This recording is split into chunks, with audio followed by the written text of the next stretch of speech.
뉴스 속 경제 이슈는 더 쉽고 깊게, 최신 고용 동향은 더 빠르게 전해드리는 고용브리핑 365 시간입니다. 윤솔 기자와 함께합니다. 어서 오세요. 안녕하세요. 네, 오늘은 어떤 이슈가 있을까요? 네, 월급은 제자리인데 물가는 계속 오르니 부수입원 없이는 생활이 점차 팍팍해진 요즘입니다. 직장인들이 고된 하루를 끝내고 시원한 맥주 한 잔 즐길 여유도 없이 두 번째 일터로 출근하는 사례가 늘고 있다고 합니다. 이른바 여러 직업을 동시에 갖는 N잡러가 더 많아지고 있는 건데요. 요즘 청년들 사이에서 부는 부업바람, 왜일까요? 이슈픽에서 짚어보겠습니다. 그러니까요. 언제쯤 물가는 제자리인데 월급만 올라 이런 시대가 올까요? 요즘 주변을 둘러보면 월급만으로는 못 산다, 뭐 다른 게 없나 이런 고민 정말 많이 나누는 것 같더라고요. 네, 그렇습니다. 부업에 대한 관심은 수치로도 확인되고 있습니다. 얼마 전 한 모바일 리서치 기관에서 20, 30대 직장인을 대상으로 한 조사를 보면요. MZ세대 85%가 부업에 적극적인 관심을 보였습니다. 응답자 중 23%는 이미 N잡러다 이렇게 답해서 MZ세대 직장인 5명 중 1명이 이미 부업을 하고 있는 걸로 나타났습니다. 전국경제인연합회의 전체 조사를 봐도 마찬가지입니다. 그러면 MZ세대뿐 아니라 이제 다른 세대들 역시 이런 N잡러가 많아진 걸까요? 네, 그렇습니다. 지난해 1에서 3분기 투잡을 하는 부업자는 54만 7천 명을 기록했습니다. 전체 부업자의 67%인 36만 8천 명이 생계를 책임지는 가장으로 조사됐습니다. 부업을 선택하는 가장은 5년 만에 41%가 증가해서 역대 최다를 기록한 건데요. 고물가, 고금리 상황이 지속되면서 실질적인 임금이 깎인 가장들이 대거 부업 전선으로 뛰어드는 겁니다. 네, 그런데 사실 직장을 다니면서 할 수 있는 부업의 종류도 굉장히 좀 한정적인 걸로 알고 있는데요. 어떤 일을 가장 많이 N잡으로 선택을 했나요? 네, KB금융지주 경영연구소의 조사를 좀 보겠습니다. 남녀 1인 가구 2,000명을 대상으로 조사한 결과 86.2%는 앱테크, 즉 스마트폰 애플리케이션을 활용한 재테크나 배달, 또 소셜 크리에이터, 블로거 등 최근 들어 생겨난 신생 부업에 뛰어드는 경우가 많았습니다. 또 문서 작성이나 번역, 포장, 택배, 대리운전 등 전통적인 부업을 하는 응답자도 31%나 됐습니다. 그러니까 과거보다는 확실히 직장을 다니면서 할 수 있는 부업의 종류가 좀 다양해진 거네요. 네, 그렇습니다. 유튜브, 인스타그램, 블로그 등에서 활용하는 이런 활동들이 요즘 부업 수단으로 많이 활용되고 있습니다. 시간 제약이 상대적으로 적고 비용이 추가로 드는 일이 없다는 게 장점입니다. 전문가들에 따르면 최근에는 SNS상에서 물건을 사고 파는 거래가 많아지면서 개개인이 가진 취미나 재능을 이용해서 부업에 성공한 사람들도 늘고 있고요. 구인구직 플랫폼을 들여다보면요. 투잡 가능이라는 문구가 홍보용으로 자주 쓰이기도 합니다. 초보 아르바이트생들보다 사회생활을 하는 직장인들이 업무 소통이 원활한 장점 덕입니다. 아예 사장님으로 나서는 일도 있습니다. 그러니까 낮에는 다른 일을 하면서 이제 창업을 해서 운영을 한다는 건데 이 부분도 쉽진 않을 것 같네요. 네, 그렇습니다. 아무래도 초기 자본에 대한 이런 부담도 있고 관리에 대한 어려움도 있죠. 그러니까요. 그런데 요즘 부쩍 주변에 보면 무인 매장 늘어난 것 좀 느껴지시나요? 네네. 네, 초기 자본도 운영 규모나 업종에 따라서 선택할 수 있고 관리 부담도 덜해서 요즘 인기라고 합니다. 한국소비자원에 따르면 코로나19 이후 수요가 늘어난 무인 매장은 2021년 기준 국내 민간 분야에 설치된 키오스크 수가 총 26,574대로 코로나 이전이었던 대비 3배 이상 증가했습니다. 네, 하지만 모든 직장인이 부업을 할 수 있는 건 아닙니다. 대부분의 기업에서 이 근로계약서에 겸업 금지 조항을 주기도 하잖아요.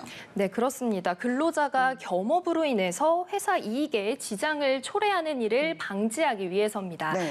부업으로 인해서 본업에 지장을 초래하는 경우 혹은 유사 업종을 영위하는 회사에 이중 취업해서 회사의 기밀이 누설되는 우려가 있는 경우, 또 기업의 명예나 신용을 훼손하는 경우 등은 징계나 해고까지 가능하기 때문에 주의가 필요합니다.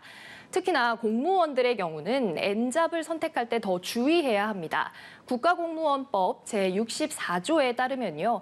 공무원은 공무 외에 영리를 목적으로 하는 업무에는 종사하지 못하고요. 소속 기관장의 허가 없이 다른 직무를 겸할 수 없다고 돼 있기 때문입니다. 알겠습니다. 그러니까 법적으로 문제가 되진 않는지 부업에 도전하기 전에 꼼꼼히 따져봐야겠습니다.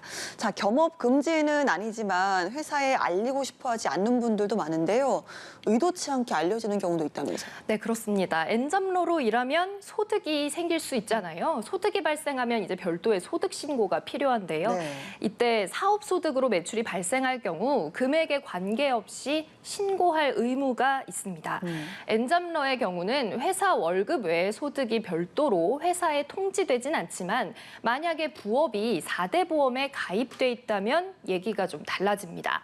4대 보험에 가입된 본업과 부업의 월소득이 503만 원을 넘으면 국민연금 소득 상한액을 초과했다는 통지가 회사에 전달되기 때문입니다. 알겠습니다. 자, N잡을 가지기까지 따져봐야 할 점은 많겠지만요. 이런 직장인들의 부업 열풍 쉽게 꺼지진 않을 것 같네요. 네, 그렇습니다. 전문가들은 직장인들 사이에서 불고 있는 이 부업 바람이 인플레이션 등으로 인한 소득 요건 악화가 바탕이긴 하지만 좀 더 구조적인 요인들을 살펴봐야 한다고 분석합니다.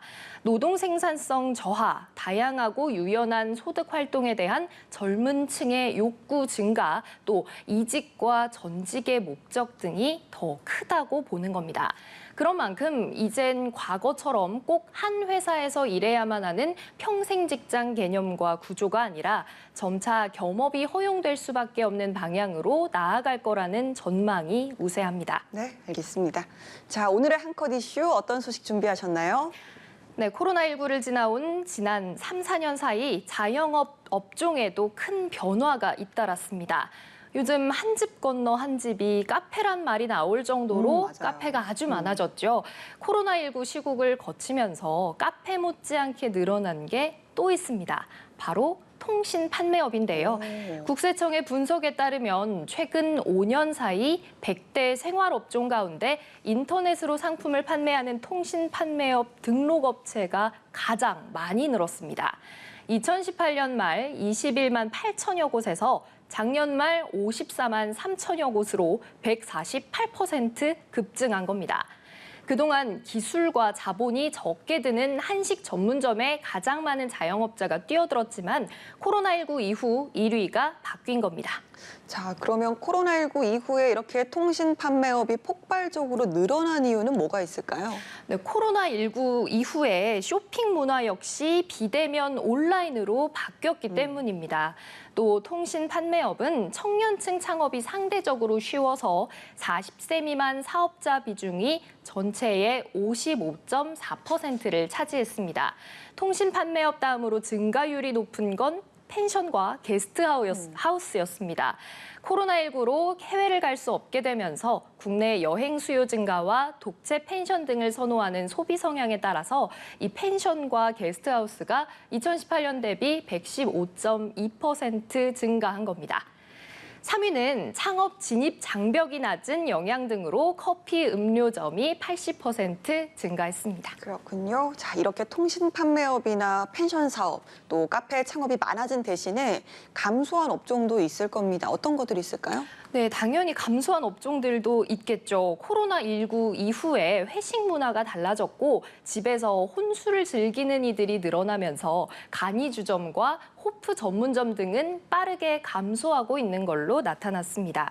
간이주점은 5년 사이 33.8%, 호프 전문점은 25.7% 줄어든 겁니다. 또 결혼관에 대한 변화와 스몰 웨딩 선호 등으로 예식장도 지속해서 줄어드는 추세입니다. 자, 직장인 사이에 보는 N잡 열풍 여러분도 하고 계십니까?